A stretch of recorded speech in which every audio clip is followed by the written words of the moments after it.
was that of inversions. Any questions? Okay, so last time we finished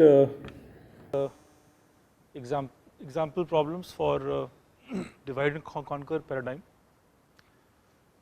Last problem was that of inversions. Any questions?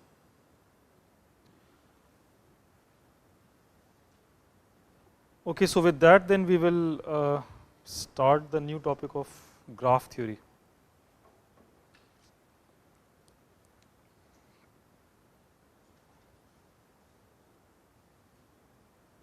So the graph data structure and algorithms.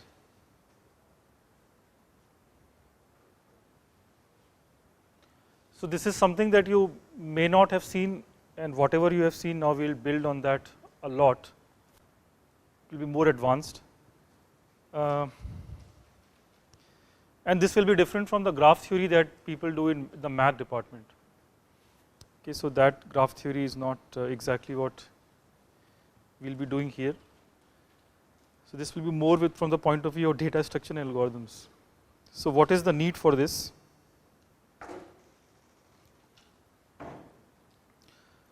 So there are numerous examples.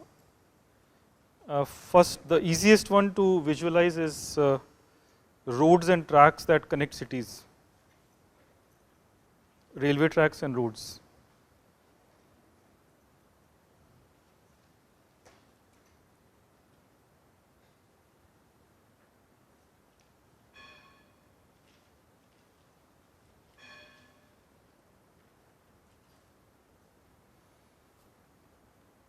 Right, so you have a map of either roads or railway tracks or both between cities, and so obviously on a road, on a railway track you can go in both directions, and you are living in city A and you want to go to city B, so what is the shortest route? Right, this is one of the most useful practical problems. So you want to compute the shortest route.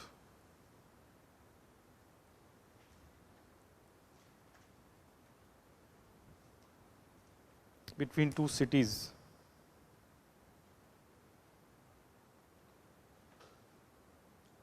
And needless to say, this is, I mean, it can be within a city also.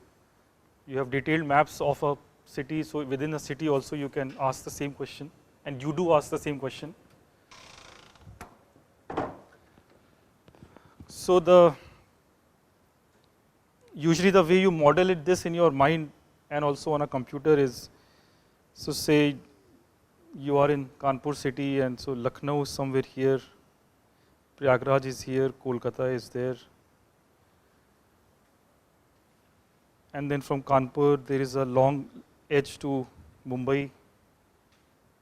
In the middle you have Gwalior and maybe Bhopal, and then you have all these connections.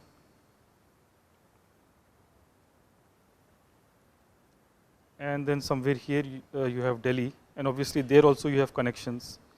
So this could very well be a complete graph. Every two cities are connected by either road or rail or both. But so we can stop at this picture. So this essentially is what you call a graph, right? Colloquially you call it a graph, but we will define it, we will model it mathematically. So it has two parts, it has these vertices and it has edges, which is in practice cities and roads. And the roads are both ways.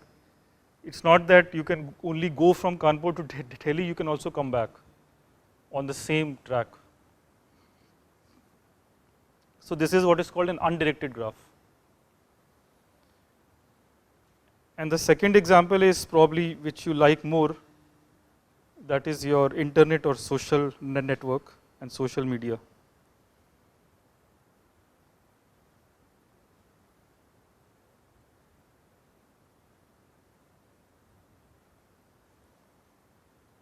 So what are the vertices in this? Let's say in social network, what are the vertices, what are the edges? So you are the vertices. right? You are the people who form the society. And what are the edges?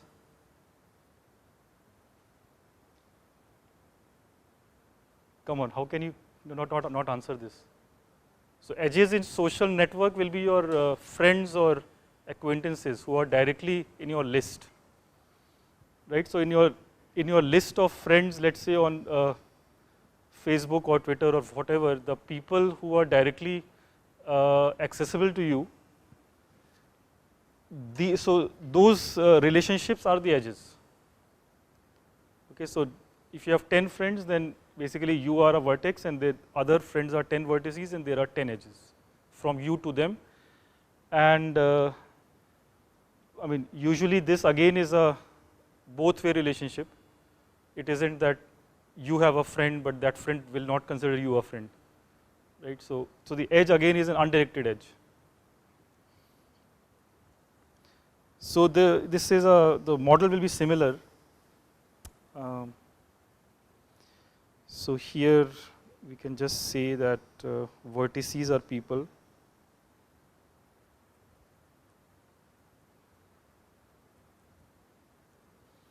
and edges are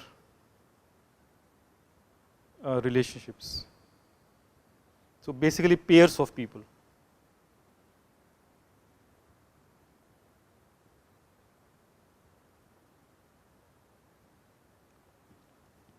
Okay, so and then we can go on. There are tons of examples.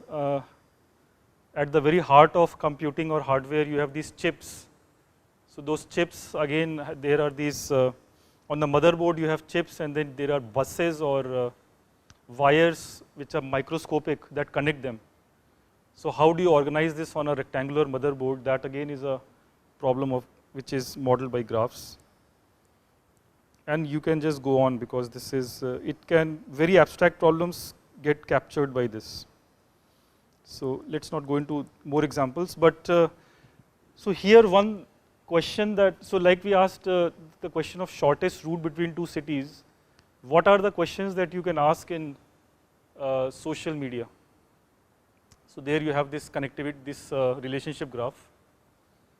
So what are the questions that you are interested in, for which you need a graph modeling? So one question can be again analogous to shortest route, which is that so you are Y and there is a person Z, so in how many hops can you reach Z? Right? So if Z is in your list, then you can reach in one hop. But if Z is not in your list, then on this social media portal, how fast can you reach Z? Right? So that is the degree of separation between two people. So what is the degree of separation?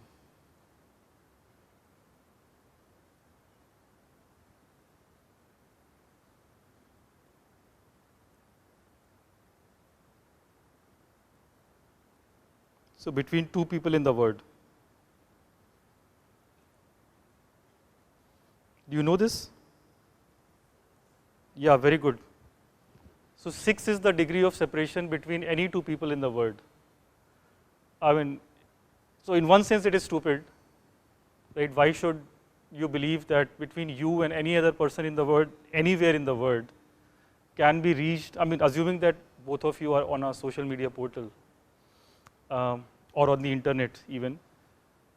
So how can Google connect you and a random person within 6 degrees of separation, which means that you have a friend F1, then F1 has a friend F2, F3, F4, F5, and after F5 you will reach Z.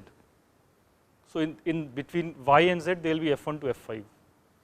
Okay, so 5 people in the middle and 6 degrees of separation. So how does that come about? So that obviously is empirical. Experiments have been done and papers have been written, and 6 is the magic number. Okay, and as connectivity grows, it should reduce. Let's say in the next 100 years. So this is empirically 6.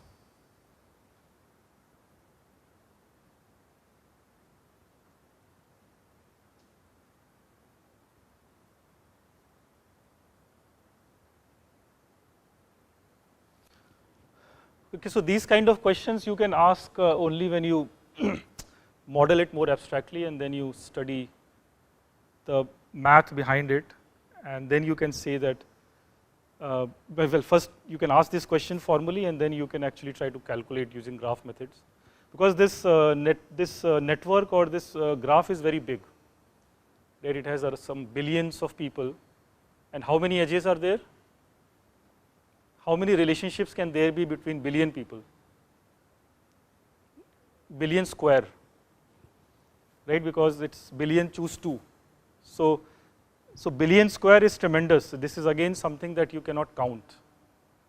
It takes tremendous amount of time. So yeah, you cannot work with algorithms which are billion square or billion cube. So you have to find faster algorithms to actually compute this empirical degree of separation. And the same problem with shortest route. India has more than 100,000 cities, so that again roads will be 100,000 square or more, or at least, well, if not the physical roads, at least the connections can be square of that, which you have to search. So yeah, these are the problems which now you want to model mathematically.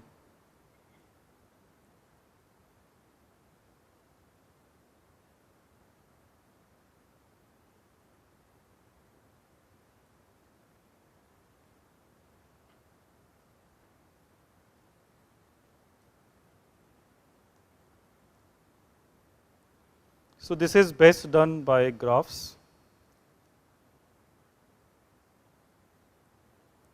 So we'll define that mathematical object, and miraculously that mathematical object appears in tons of practical problems, like as shown before. So graph is, what is the graph G given by? So vertices, set of vertices which can be anything. It can be people or alphabets or numbers, right? So that is just a set V, and we'll always take it to be finite. Although there is no reason for it to be finite, you can also take it to be infinite. And then you have an infinite graph, like graph of numbers. But in this course it will be finite, so it's a finite set V, and then edges, so that is another set. So this has V as vertices, which we will for this course just assume to be 1 to n. Okay, so the vertices are 1 to n. It's a finite graph of size, at least vertex size n. And what are the edges?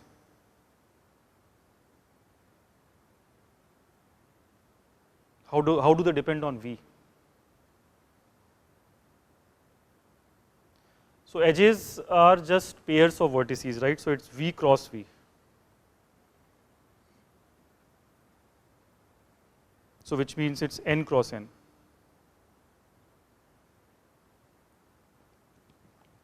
So it is just, every edge is just a pair I comma j, right? It's basically a 2D matrix. It's a 2D array. So V is a 1D array and E is a 2D array. Just at this point you can just take that as the model.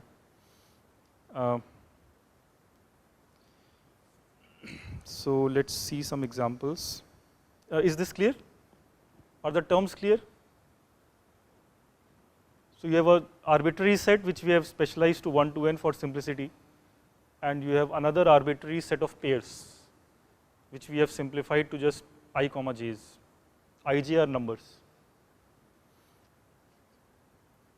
So if I is a person and j is another person, then I comma j being present in E means that I and j are friends, right? So that will be the instantiation on social network, and in the city I, j has a road. So So there are many kinds of graphs. So this model, this definition is very simple, it captures a lot of things. So let us see the most common one that we will use, which is the undirected graph.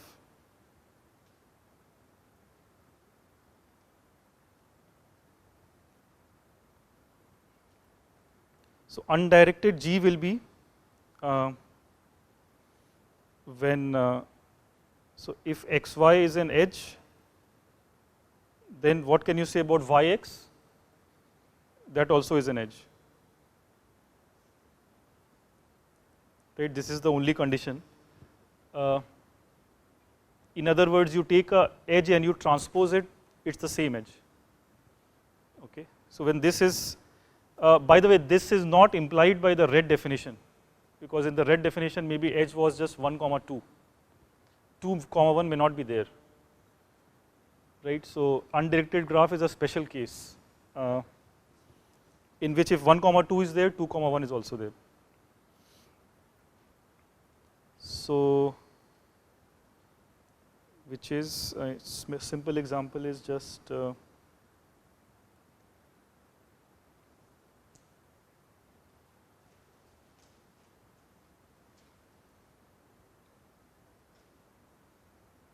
this translation you have to keep doing in your mind.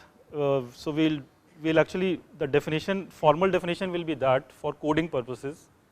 That is how you have to write in your exam or in your programming assignment. But in your mind, the picture will be more like this. Right? It will actually be a graph drawn, and you have to translate between the two. So the translation here is that. So this is your graph G1. So G1 has vertex component and edge components, where what is V1? It's 1 to 4, which I denote just like this. And what is E1? So E1 is the set of pairs, and there is a lot of pairs because 1, 2 is there, 2, 1 is there, 1, 3 is there, 3, 1 is there, and so on. So, well, there is one more, so we can fill it. 3, 4 is there, and 4, 3 is there.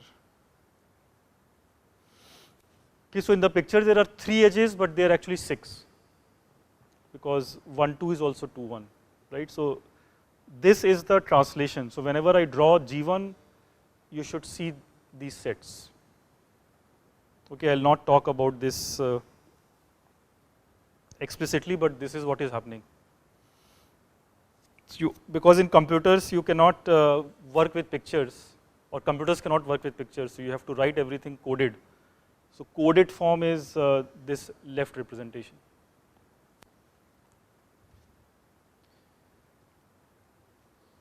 Same thing that you saw with trees. So the BST, etc., the data structure is, it's a very elaborate picture, but then when you code it, it becomes all these ugly arrays and linked list and all that.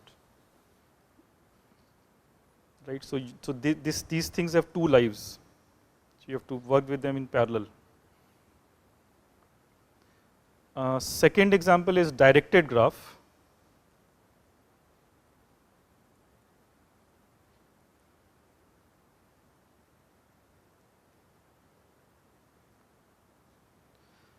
So directed graph means what the definition already is saying. It doesn't have anything extra.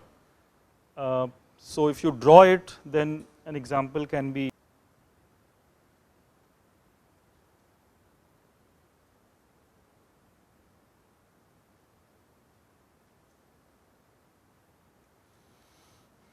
so similar to what you have in orange case, but now how many edges do you have? Now they are actually 3, not 6, right? So you are only allowed to go from 1 to 2, but it's impossible to go from 2 to 1. 2 to 1 is actually disconnected. Only 1 to 2 is connected, which has severe consequences. So previously the graph from any vertex you can go to any vertex, right? But now in G2 you cannot do that. So from 4 you cannot come to 3 or 1 or 2. And similarly from 2 you cannot go anywhere, right? And from 3 you can only go to 4, nowhere else. So this is a heavily constrained connectivity information now. So that is basically captured by E2. So E2 has only 1, 2, 1, 3 and 3, 4.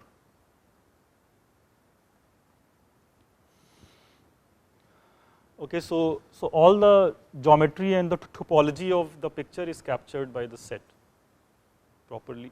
All the information is there.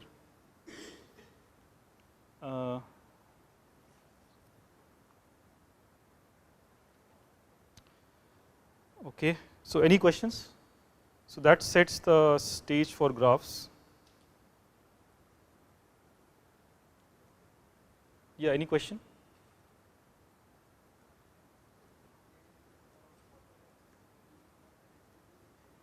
Yeah. Yes.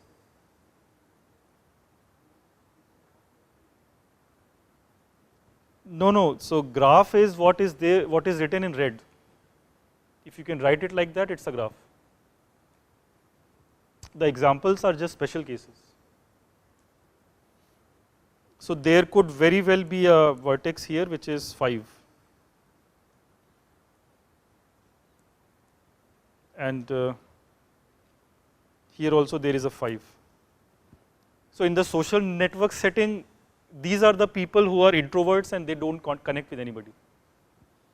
Okay, so introverts are the best. So they are an island on their own. But they are part of the graph.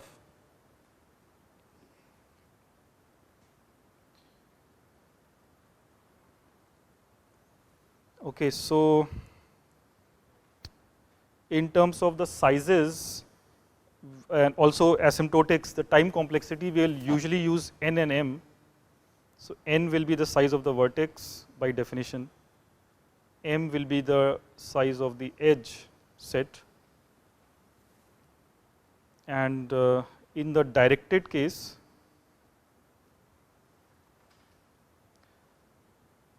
how many edges can you have? So you can have 0 to maximum how many edges? No, this is not choose case. This is the, yeah, this is the NP2 case of permutation. So you have basically I comma j, so I has n possibilities and j has n minus 1. In fact, if you allow loops, that also is n, so it's really n square. But usually we don't allow loops, so it's just n times n minus 1.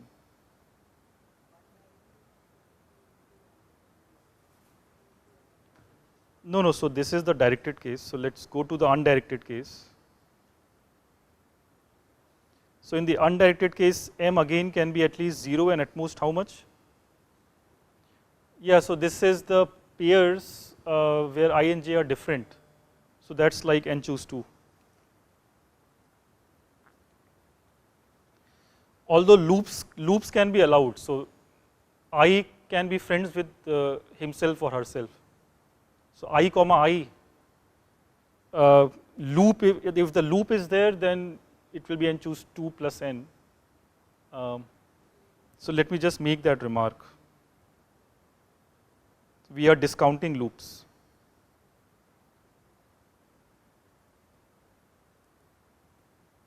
Self loops.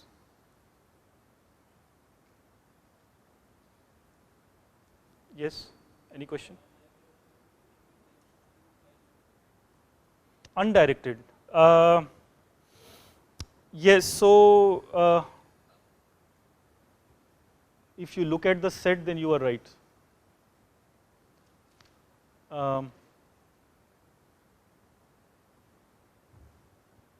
Technically, yeah, the way I have written M, it is that.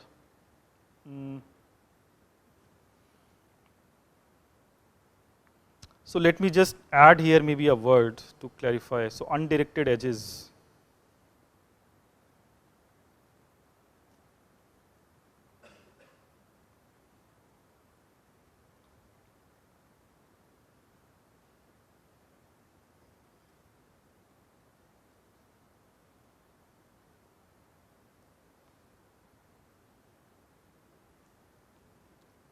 So, I mean, we usually want to count, we usually work with undirected graph. So there we will not be duplicating 1 comma 2 and 2 comma 1, we will just say that, well, 1 comma 2 is an undirected edge. So those kind of undirected edges, their number is n choose 2 at most. But yes, m remains what is written above. M can always be n times n minus 1. If there are self loops, then you have another plus n. So that becomes n square. But self loops will not be very important. We'll usually will not ask questions about them.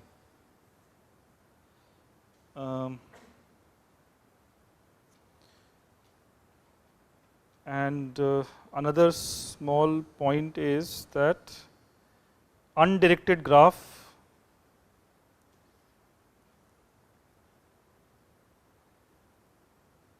can we see undirected graph as a directed graph?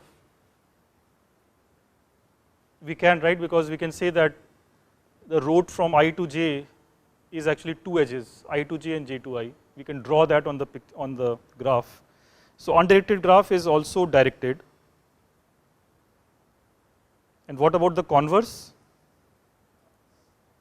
So that is obviously false, but not the converse.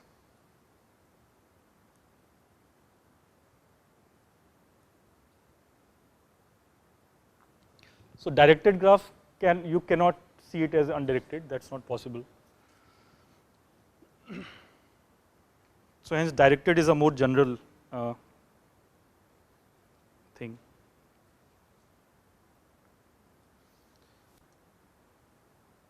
Okay, so the other definitions within a graph are to do with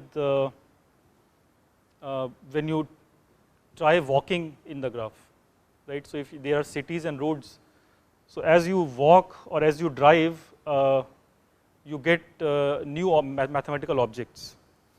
So we want names for them. So first name is a walk. So what is a walk? So list of vertices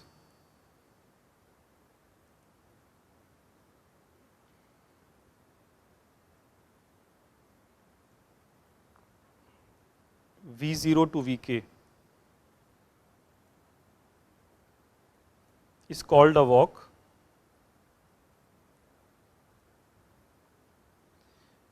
If Vi plus 1 for all the i's is an edge. Okay, so walk is just what you do. You start from V0 and go to some V1 through an edge, through a road, and then from V1 you go to V2 through a road and so on. So wherever you can reach whatever list of vertices you get, it's called a walk. Okay, so note that you are not allowed to go from V0 to V1 if there is no edge. So there has to be an edge in that direction. That's the only condition here. And you can visit a vertex as many times as you want, you can repeat edges, everything is allowed. Because this is the only definition, it doesn't say anything about distinct vertices or distinct edges or whatever. Right? Only this. So what is I? Well, all i's. So which is all i's 0 to, I guess, k minus 1.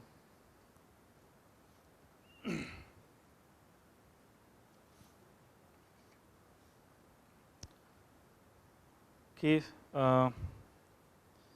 Somewhat more important. So there are versions of walk.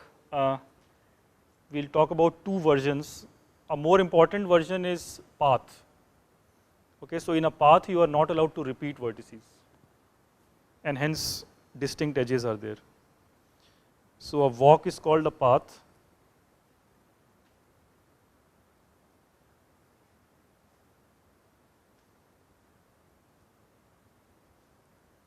If VI's are distinct.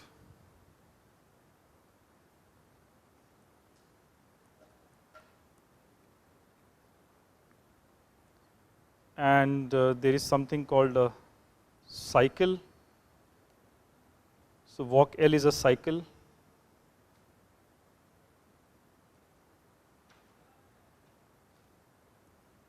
So if what? This should be clear from the word. So V0 and Vk should be equal. It's a cycle, so you should start from V0 and come back. Vk is V0. And in the middle, the vertices should be distinct. So walk L is a cycle if, I mean, some literature also calls it a simple cycle, but we will not add the word simple. For us, every cycle is just this, V0 to itself, all vertices distinct.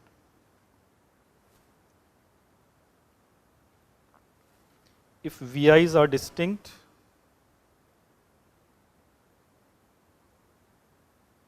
except for these two.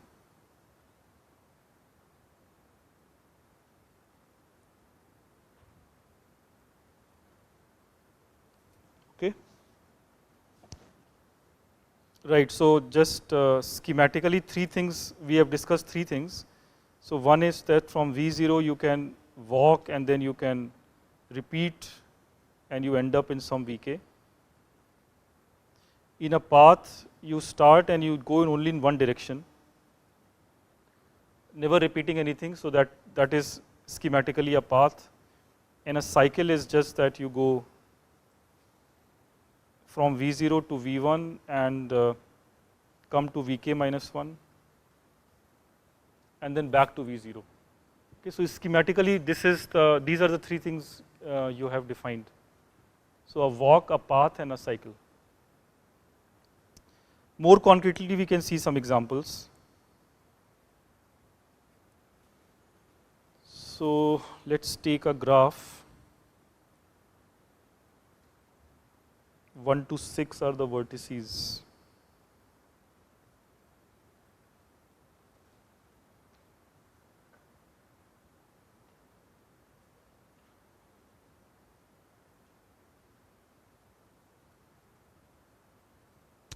And just for fun, we can add a loop here.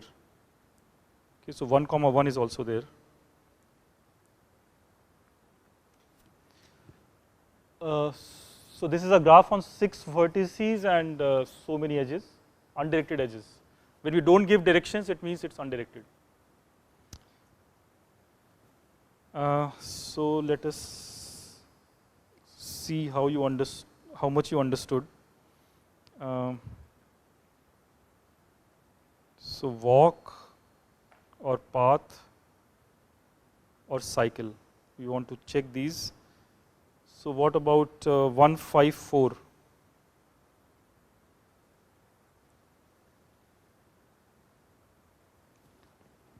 So 154 is what?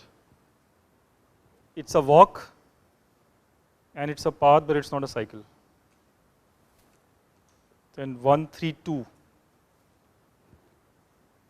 What is that? So is there a way to go from 1 to 3 in one hop? Right, so then it cannot be a walk and so it's nothing.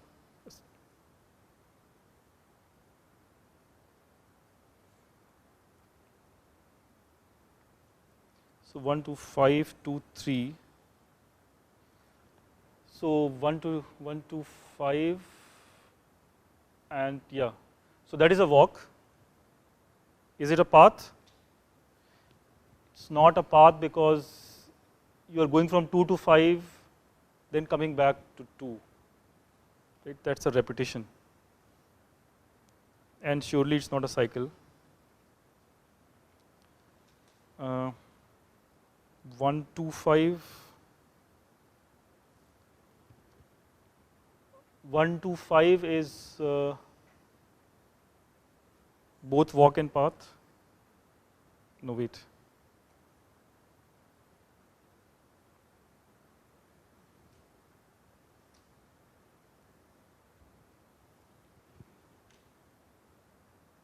I think I meant 1 to 5 1. What is 1 to 5 1? It's a walk and a cycle, but not a path. What about just 6? That is also allowed in the definition of walk, right? There is only one vertex. So this is a walk.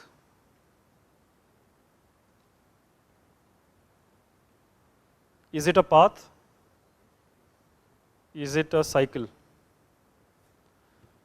No, unfortunately we don't call this a cycle because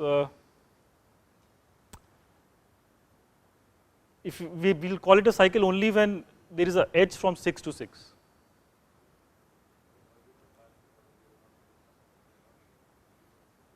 Yeah, because the k is equal to 0. Yeah, so in the definition there is no issue. It is a path because VI's are distinct. That's all. And for cycle, we want not only distinct, but we also want here an edge. Maybe I can add that. Sorry? Yes, so the red part is being satisfied. And in cycle, maybe I should add it here, doesn't hurt, that so it's more of a tradition, I guess, that if k is equal to 0, then you want V0 to be an edge, to be basically a self loop, okay, for it to be called a cycle.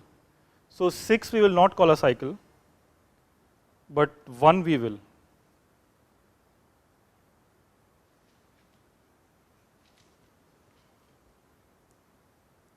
So we don't call it a 6, we don't call it a cycle because 6 comma 6 is not an edge.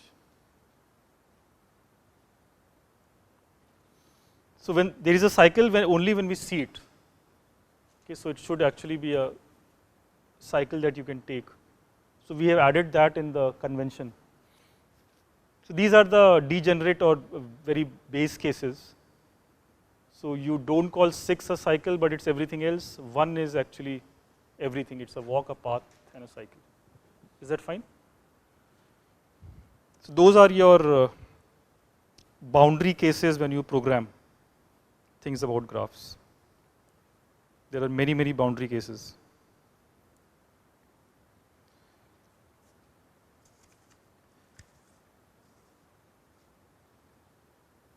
Okay, and yeah, then we have to move to the issue of connectivity. This is also a definition. So we call vertices V0, Vk connected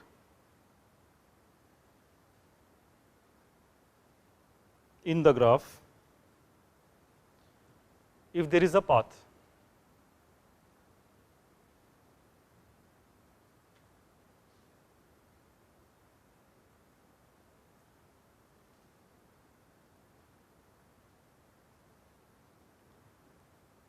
Okay, so whenever there is a path in the graph between two vertices, we will obviously call them connected pair. So it's kind of a generalization of edge, right? If V0 to Vk there is an edge, then you can directly take a road, take that road. But it's also possible that there is no road between V0 to Vk, but you can take multiple roads and reach Vk. So connectedness is just generalizing a single edge, one hop. So now you have k hops.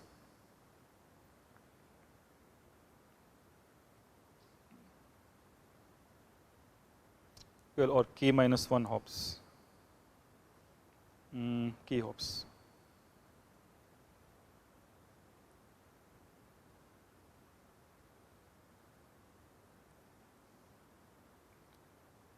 So in these many hops you will reach Vk.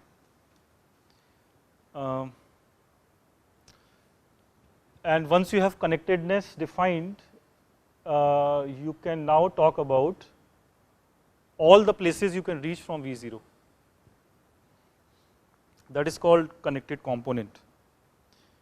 So a maximal subset C of vertices V connected to V0, vertex V0 is called a connected component.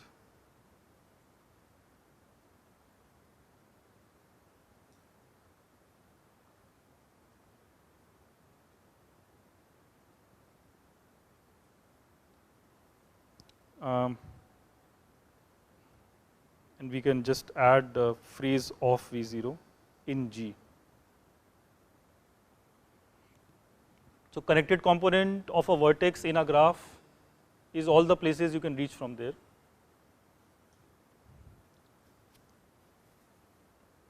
We'll shorten this to just CC.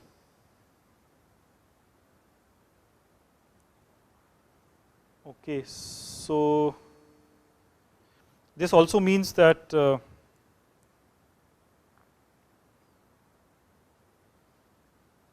all the vertices which are outside the connected component C, what can you say about V0 and V? There is no path, it's disconnected, right? It's impossible to go from V0 to V.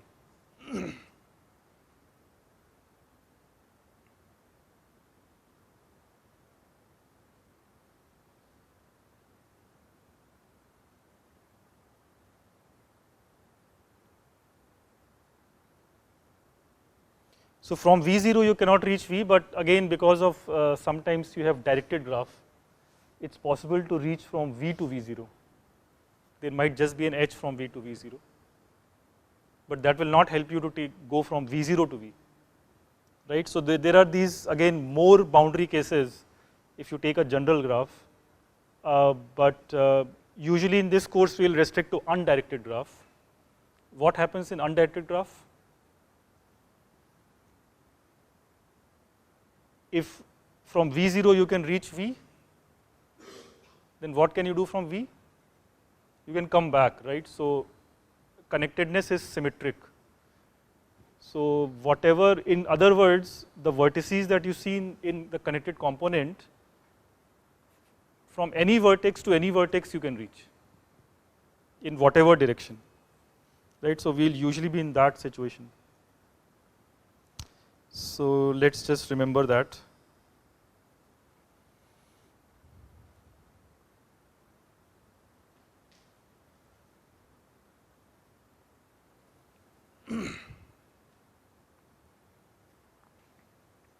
If V has connected component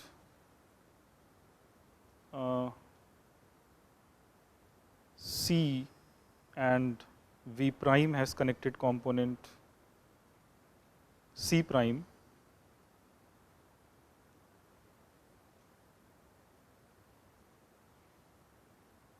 and V prime we are picking from that connected component. So some V prime from the same connected component C has a connected component C prime, then what can you say about C and C prime?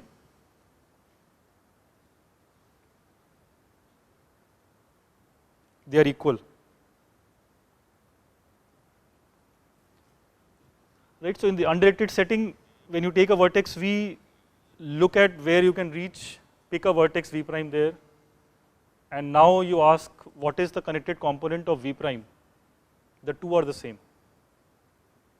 Is that clear? So all the list of definitions that you have seen, you have to unpack it to prove this. If you are confused about this, then you have to do this at home. So usually that is the setting we will be in, undirected graph. So connected component is a connected component simultaneously for all the vertices there.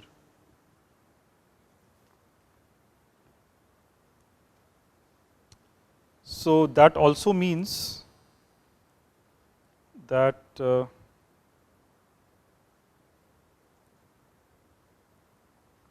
in an undirected graph G, so how many connected components can there be in an undirected graph G?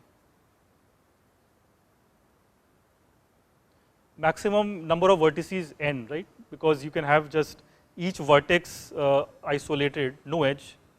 So that is the maximum. So you have n connected components, and the minimum is 1.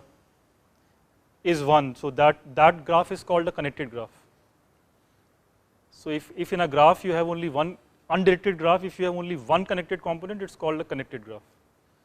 And if there are more than one connected component, it's called a disconnected graph. And what these connected components are doing is they are partitioning the vertices in a unique way. So in undirected graph G,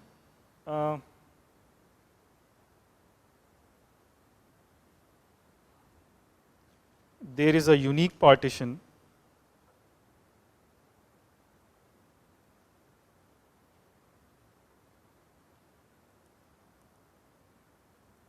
of V into disjoint.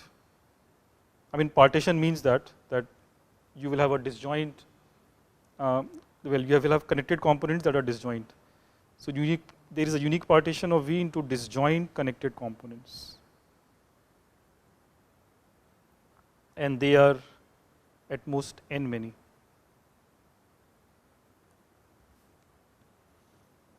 Okay, so this again is it follows easily from the definition,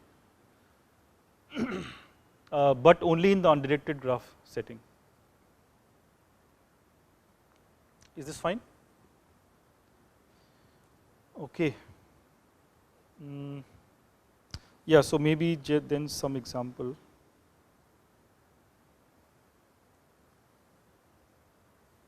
So one example is already, where was it? This one. So in this, if you look at G1, how many connected components are there? So now these are 2, right? So you have this one and this one. So the graph has 5 vertices, and they are partitioned into 2 connected components, and there is no other way possible. It's an undirected graph, so this is the only way. These are the only 2 connected components. It's a disconnected graph.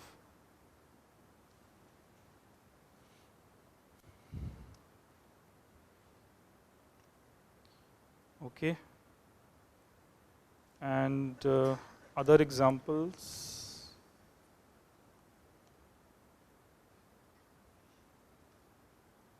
So you may have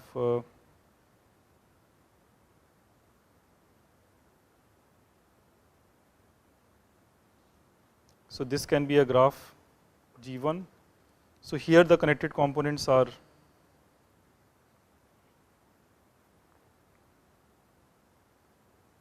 basically you start with 1 and see where you can reach. You can reach 2 and 3, and you can see that you will get the same result if you use 2 or 3. Right? From 2 also you get this red component, and from 3 also. So this is the one first connected component, and the second one is then just this, and there is nothing else. This is the unique partition of 5 vertices in G1.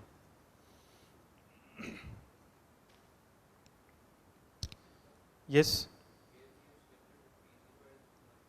Yeah.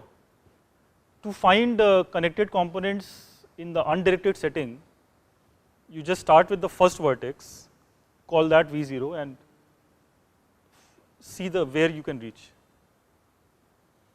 And it will not matter if you pick now some other vertex in the same component. You will get the same result. That is the property which I have written before, and now you see it in action. So you can take 2 or 3, doesn't matter, but if you take 4, then you get something else. That's the second component, which will be the same if you take 5. Start from 5. Okay, so these are the properties that you can easily prove. And let's take a bad example.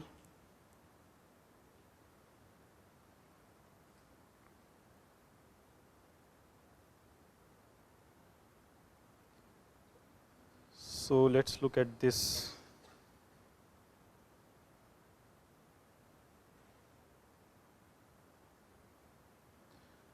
So now the game is different because this is really a directed graph which is not undirected, right? Because you can go from 1 to 2 but not 2 to 1. Here, what can you say about connected component of a vertex like 1? So that you have to work out now. It's not so easy. So CC1 is this. CC2 if you take, what is that? It's just 2, right? And CC3 is just 3. So game is very different now. It's not that you can pick anything in the first connected component and you will get back itself. You will get just singleton if you start with 2. So now it's not really a partition of the graph. It doesn't have the same nice feel. Now you are getting overlapping parts of the graph. And just to complete, CC4 is 4 to 3. Right? So for in the directed graph case, it's not that good, which makes many problems hard in directed graphs. So we'll avoid it for your first course. We'll focus mostly on undirected graphs.